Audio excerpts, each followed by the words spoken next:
పిల్లలకి స్కూల్ పాఠశాల అయితే పేరెంట్స్కి స్కూల్ పేరెంట్స్ శాల. వాగర్థావివ సంపృక్తౌ వాగర్థ ప్రతిపత్తయే జగతః పితరౌ వందే పార్వతీ పరమేశ్వరౌ. ఆదిత్యాయ చ సోమాయ మంగళాయ బుధాయ చ గురుశుక్ర శనిభ్యశ్చ రాహవే కేతవే నమః. శృంగేరి జగద్గురు పీఠాధిపతులకి, కంచి పీఠాధిపతులకి నమస్కారములు తెలియచేసుకుంటూ కార్యక్రమాన్ని ప్రారంభిద్దాం. జూలై నెల 16వ తారీఖు నుంచి 31వ తారీఖు వరకు ద్వాదశ రాశుల వారికి సంబంధించినటువంటి శుభ అశుభ ఫలితాలు, ఏ రోజుల్లో మానసికంగా ఆనందంగా ఉంటారు, ఏ రోజుల్లో అసంతృప్తి ఆందోళనతో ఉంటారు, అలాగే ఏ రోజుల్లో ఖర్చులు ఎక్కువగా ఉంటాయి, ఏ రోజుల్లో ఆదాయ మార్గాలు ఎక్కువగా ఉంటాయి, ఉద్యోగ సమస్యలు, ఇలాంటి వివరాల గురించి క్లుప్తముగా తెలియజేసే ప్రయత్నం చేస్తాను. కాబట్టి వీక్షించేటువంటి ప్రేక్షకులకి చిన్న గమనిక, మీరు మీ యొక్క జన్మ నక్షత్రం ఏదైతే ఉంటుందో ఆ నక్షత్రం ప్రకారం ఉన్నటువంటి రాశినే మీరు పరిగణనలోకి తీసుకోవాలి. నామ నక్షత్రం పేరు మీద ఉన్నటువంటి రాశిని తీసుకోకూడదు. జన్మ నక్షత్రం లేని వాళ్ళు నామ నక్షత్రం పేరు మీదనే చూసుకోవాలి. పైగా చాలామంది సన్ జొడాయిక్ సైన్, అంటే ఈ మంత్ నుంచి ఈ మంత్ మధ్యలో పుట్టినటువంటి వాళ్ళు ఒక రాశికి చెందుతారని చెప్పి సూర్యమాన సిద్ధాంతం ప్రకారం ఉంటుంది. అది ఈ చెప్పబోయేటువంటి ఫలితాలకి అది ఏమాత్రం కూడా సరిపోదు. అది విషయాన్ని గమనించుకొని చూసుకోవాలి.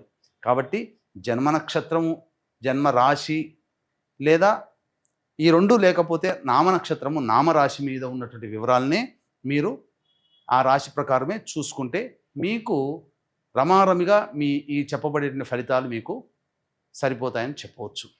ఇక కార్యక్రమంలోకి బయలుదేరదాం. జూలై 16వ తారీఖు నుంచి 31వ తారీఖు వరకు కర్కాటక రాశిలో జన్మించినటువంటి వారికి ఏ విధంగా ఉండబోతుందో తెలుసుకునే ప్రయత్నం చేద్దాం. కర్కాటక రాశిలో ప్రధానంగా గురు సంచారము ద్వాదశ రాశిలో సంచారం చేస్తున్నటువంటి ఈ కారణం చేత ప్రధానంగా ధనపరమైనటువంటి ఖర్చులు ఉంటాయి, కానీ ధర్మపరంగా ఉంటాయి. అనవసరమైన ఖర్చులు అంటే ఏమీ ఉండవు.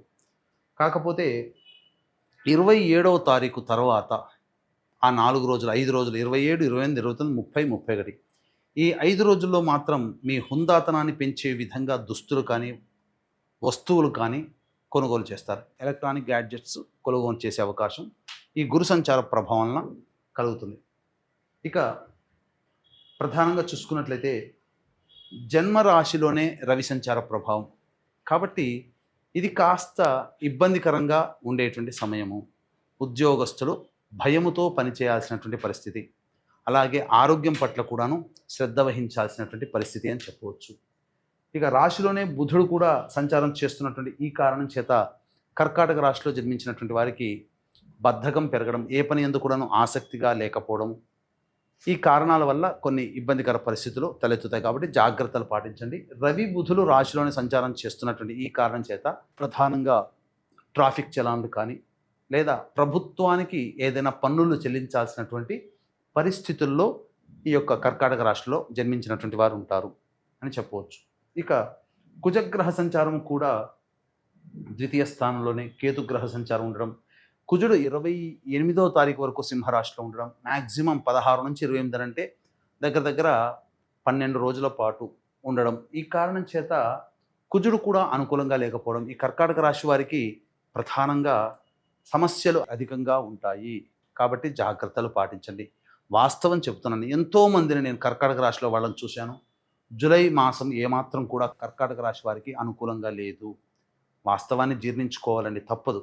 మనము చెడు చెబుతున్నామని కాదు, ఇక్కడ పరిస్థితులు, గ్రహము సంబంధించినటువంటి స్థితిగతులు ఆ విధంగా ఉన్నప్పుడు మనము ఓవర్ రియాక్షన్ ప్రతి సందర్భంలో కాకుండా ఉండడమే మేలు అనే విషయాన్ని గమనించుకోవాలి. 29 నుంచి మాత్రం కుజగ్రహ సంచారం అనుకూలంగా ఉండడం అన్ని విధాలుగా బాగుంటుందని చెప్పవచ్చు. ఇక రాహువు కూడా అష్టమ స్థానంలో సంచరిస్తూ ఉండడం ఇది కాస్త ఆందోళన కలిగించేటువంటి విషయంగా చెప్పవచ్చు. ముఖ్యంగా ఆరోగ్యం పట్ల శ్రద్ధ వహించాల్సినటువంటి పరిస్థితి. దీనికి తోడు శని కూడాను వక్రీకరించినటువంటి కారణం చేత అష్టమ శని ప్రభావానికి కూడా గురవుతున్నారు. ఇక శుక్రగ్రహ సంచారము ఒక్కటి ప్రధానంగా యోగము, అంటే ఉన్నటువంటి అన్ని గ్రహాల్లో ఎవరు యోగిస్తున్నారంటే ఒక్క శుక్రుడే యోగిస్తున్నాడు. మిగతా సప్తగ్రహాలు యోగించట్లేవు. చంద్రుడు పర్వాలేదు, కాబట్టి గ్రహ సంచారం అనుకూలంగా లేదు.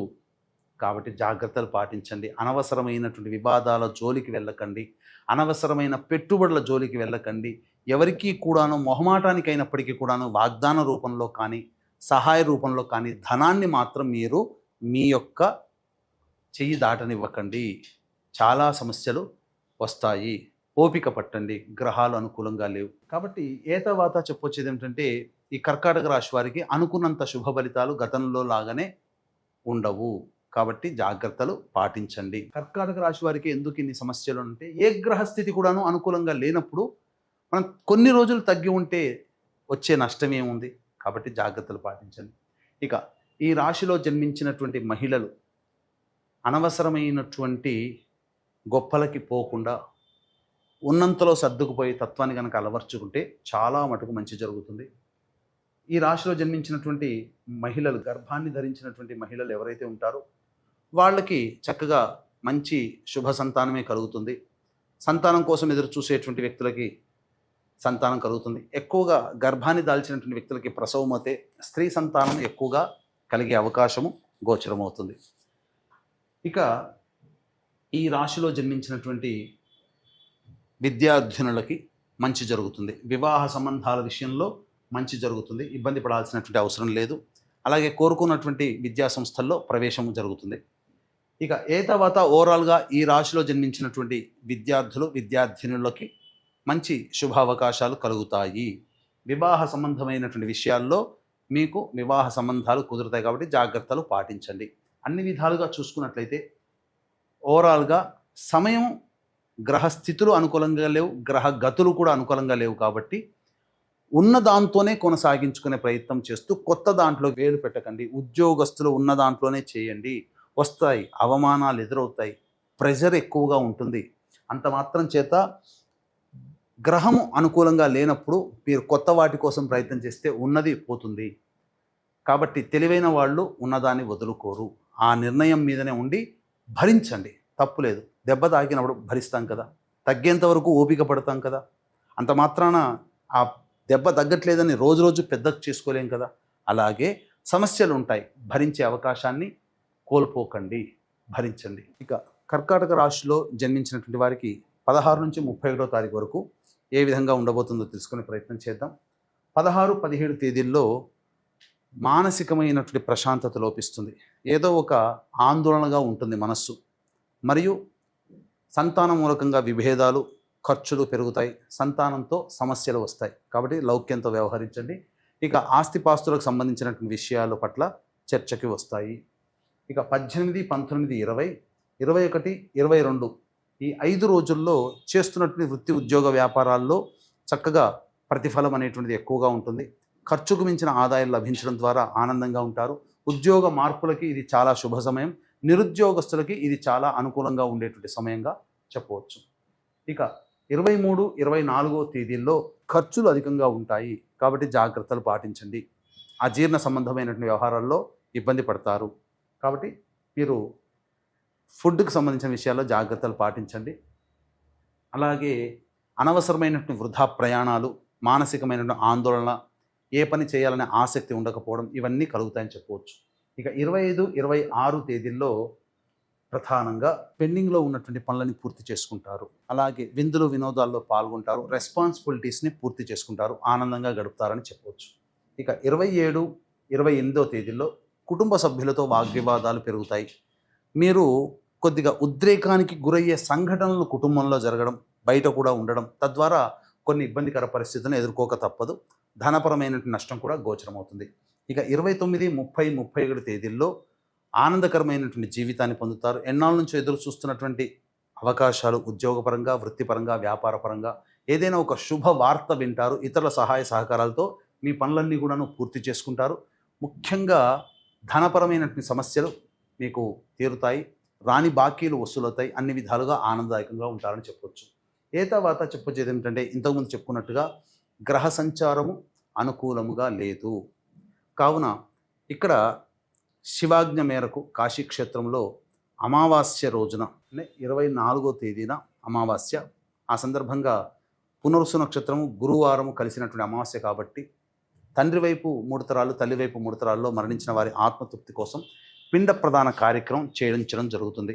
ఇది చాలా శుభమైనటువంటిది. ఈ యొక్క కాశీ క్షేత్రంలో జరిపించడం ద్వారా పెద్దల యొక్క ఆత్మతృప్తి కలుగుతుంది. ఇక సాయంకాలము నిశీ సమయంలో పుష్యమి నక్షత్రము అమావాస్య ఉన్నటువంటి సమయంలో జాతకరీత్యా కలుగు విద్య, వివాహ, ఉద్యోగ, దాంపత్య, అనారోగ్య సమస్యల నివారణకి, అలాగే మేష, మిథున, కర్కాటక, సింహ, కన్య, వృశ్చిక, ధనస్సు, కుంభ, మీన రాశిలో జన్మించిన వారికి శనిదోష పరిహారార్థమై సర్వదోష నివారణ పూజలు, హోమాలలో భాగంగా క్షేత్రపాలకురాలు వారాహి, క్షేత్రపాలకుడు కాలభైరవ హోమాలతో పాటు ప్రత్యంగిర, బగలాముఖి, రాజశ్యామల, సుదర్శన హోమాది కార్యక్రమాలు జరిపించడం జరుగుతుంది. అవకాశం ఉన్న వాళ్ళు కార్యక్రమ తదనంతరం కాంటాక్ట్ చేసి పూర్తి వివరాలు తెలుసుకోవచ్చు. అలాగే ఇప్పుడు చెప్పినటువంటి సమస్యల కంటే ఇంకా మీరు ఎక్కువగా సమస్యలు ఎదుర్కొంటున్నట్లయితే దగ్గరలోని మంచి ఉపాసనా పరులైనటువంటి జ్యోతిష్యుని సంప్రదించి మీ జాతకాన్ని పరిశీలన చేసుకొని తగు సూచనలు పాటించవచ్చని చెప్పవచ్చు. సర్వం శ్రీ ఉమామహేశ్వర పరబ్రహ్మార్పణమస్తు.